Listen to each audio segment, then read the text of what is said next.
John, Seth, thank you. Both were on the podcast and killed it. So again, Ian Dallimore, today I'm going to talk to you a bit. I work for a company that's 122 years old, fascinating story, and I'm actually loving CPG.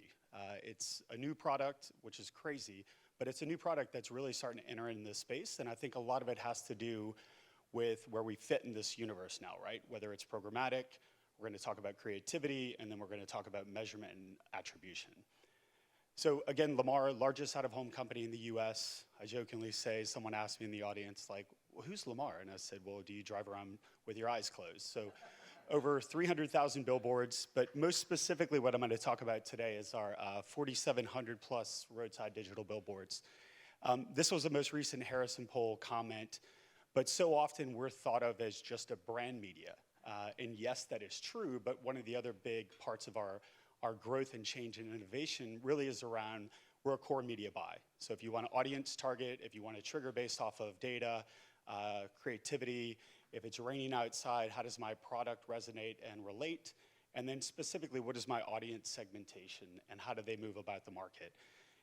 These are actually all campaigns that just currently started that live in the CPG space, but this is a Danone Remix new product, and one of the things that they focused on is just pure brand awareness. But beyond brand awareness, they're very much focused at that specific moment in time, and how does that resonate to that consumer? So one of the exercises that we did, because again, in the digital ecosystem that you guys buy and interact in on media, it's all about where's my audience. So for us, and specifically for this conference, we mapped out and we said, okay, how many digital billboards fall within 1 mile of those big box retailers? So it's an insane amount of locations. And we have campaigns like Clorox that's saying like, how do I reach the last touch point? You know, we have that mobile device in our phone, but as I'm driving throughout my day, as I'm getting closer to that target, I need that one last reminder of, in this case, the Clorox product itself. And then we were jokingly like, all right, well, how many do we have within a 5 mile? And obviously that's an insane amount of roadside billboards. But again, it's important for brands like Cascade to be that last touch point. And it's important because programmatic then allows you to work within those DSPs. So about 12 years ago, I spoke at a lot of brands, spoke at a lot of agencies, and they're like, Ian, that's great, but one of the missing components is we have a seat on the trade desk, DV360, Yahoo. So how do you guys play in that ecosystem? So fast forward to today, we live in those same SSPs that you guys are buying today. And that's important, right? Because to a consumer, it's really about the journey. So unfortunately, fortunately, you have to put that mobile device down. You have to log off your computer. You have to get in the car. You have to get in the subway. You have to move throughout your journey. And what we feel is out of home can be that continuous touch point. And again, it's not don't buy mobile, don't buy online, buy out of home only. It's really about how and what is important on that journey. So for Coke specifically, this will walk you through the out-of-home perspective, not just roadside, but also charging stations, and Nolan at Grocery TV, shout out to him. But it's about that journey and those touch points to that consumer. Data and creativity. This is where I believe out-of-home really shines, is that relevant message, right place, right time. So about 15 years ago, we started playing with different data sets, and we said, what happens if we partner with weather.com? And if it's raining, or if it's sunny, or if it's windy, let's play relevant creative at that moment in time. Starting to lose my voice. Sorry about that, bear with me. And then also it's extremely important to, how do we geolocate? How do you talk to a specific market, Fort Myers, San Antonio specifically, or just be in that grocery basket itself? You're within 1 mile of a target, how do we drop in? I had no idea Bush Beans was gonna be here, but that kind of worked out perfect. But again, for us, it's really about how do we talk to that consumer with some cool creative that's continued beyond just that mobile device? And why it works. We've actually did a Harris poll recently that talked about it. 62% of consumers would like to see more out-of-homes featured in sales and promotions. Thanks, man. I wanted to go the whisper method, but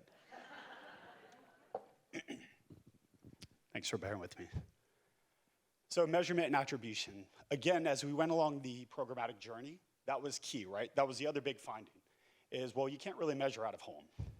So we went down that path, and we work with a lot of different data companies that you guys work with today.